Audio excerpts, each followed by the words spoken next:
விண்ணில் உள்ள தேவனுக்கே மகிமை, மண்ணில் நல்ல மாந்தருக்கே அமைதி. விண்ணில் உள்ள தேவனுக்கே மகிமை, மண்ணில் நல்ல மாந்தருக்கே அமைதி. நண்பர்களே, அன்பின் சொந்தங்களே, ஒன்று கூடிய வாருங்களே, உண்மை விடுதலையை நாம் சுவாசிக்கவே நம் இறை மகன் பிறந்துள்ளார்.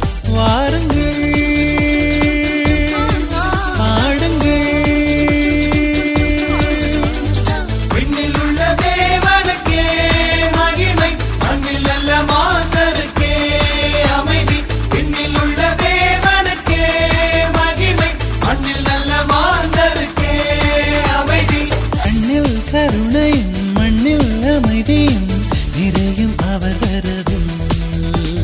விண்ணின் தேவன் அவர் நம்மில் நிறைந்து விட்டால் புலரும் புது விடி